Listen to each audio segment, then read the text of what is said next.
you, Dr. Camarada. We're now going to have an early morning debate.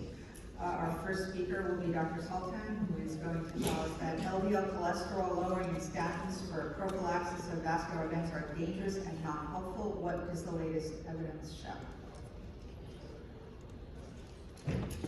Thanks so much for the opportunity, and we'll show you now what a lot of people didn't tell you about. I didn't employ any of the 50,000 published articles that shows anybody taking money from the industry.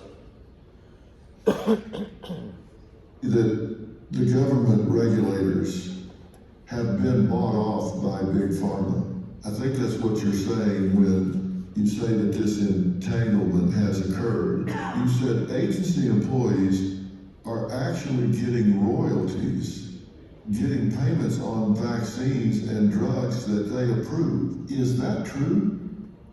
Yes, there's a couple things happening with FDA. About 50% of the FDA's budget comes from regulated industries, so mainly the pharmaceutical industry. So you have agency capture on steroids. The principal objective of FDA today is to serve the mercantile interests of pharmaceutical companies. And that's why you see FDA not only approving all of these drugs that shouldn't be approved, but they also are, out to destroy things that are actually shown to be good for you and do not make profits for the pharmaceutical companies. And then, so let's go why this is happening. We know that cardiovascular disease is due to elevated CRP. It's inflammation, have nothing to do with LDL. And CRP is a powerful determinant of cardiovascular death and all-cause mortality than low LDL. FDA have just approved use of colchicine to reduce risk of myocardial infarction, stroke, cardiovascular death in other patients with established atherosclerotic disease or with multiple risk factors. Moreover, there's two trials show that colchicine is an affordable, effective, anti-inflammatory in treating atherosclerosis. It's benefiting cardiovascular disease, mainly reducing inflammation in acute coronary syndrome. Colchicine of 0.5 milligram, which costs less than $1 per month, reduced myocardial infarction, stroke, and cardiovascular death by 25%, with absolute risk reduction of 33%. You never reach that with statin or anything else. When composite endpoint included coronary vascularization, and believe it or not, it reduces risk reduction of stroke by 46%. Statin use associated with 50% increase in diabetes mellitus. Report of protective effect of statin on diabetes mellitus is the lie of century. They looked at over 8,000 female pensioners, right, who were on statins. And they found that those over 75 were a third more likely to develop type 2 diabetes. And the higher the dose they took of the statin, the higher the risk. Statins is associated with diabetes progression, including greater likelihood of insulin treatment initiation with acute glycemic complication and induces insulin resistance.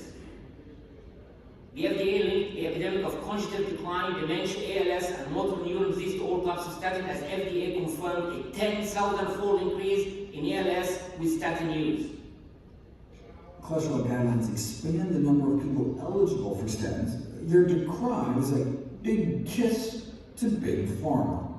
Understandably, since the majority of guideline panel members may have financial conflicts of interest. No benefit in any patient older than 65 years and do plenty of harm in primary prevention. Excess risk of hemorrhagic stroke and cancer were observed in patients with low LDL. When drug companies say a statin reduces the risk of a heart attack by 36%, that's what's called the relative risk. If you follow this asterisk here, you can see how they came up with that.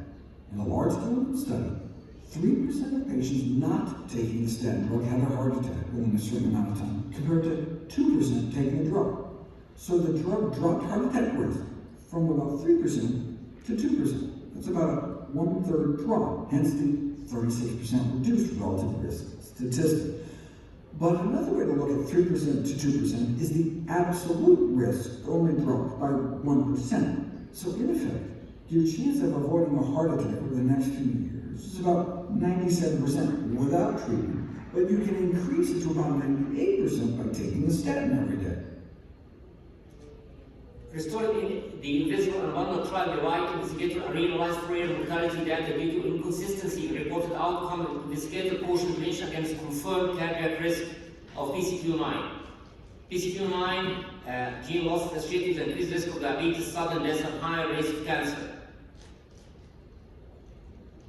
Cardiac harm was confirmed with PCQ9, challenging the original finding of Fourier with 28% cardiovascular mortality. PCQ9 associated with 23% risk of neuropsychiatric and neuroconjugative adverse. If you ask people, they want an absolute risk reduction of at least about 30% to take a cholesterol-lowering drug every day, whereas the actual absolute risk reduction is really only about 1%. So the dirty little secret is, if patients knew the truth, how little these drugs actually work, almost no one would agree to take them. But promoting statin for primary prevention is risky and causes significant harm without any clear benefit. Statin offer minimal benefit of 0.5% of absolute risk reduction in primary prevention for women of any age and men over 65, and zero benefit in children, questioning their wide use in primary prevention. Thank you so much for the opportunity to present the work today. I think everybody at VEITH is going to regret not being here for this debate. The antagonist for this is Dr. Ron Waxman, who's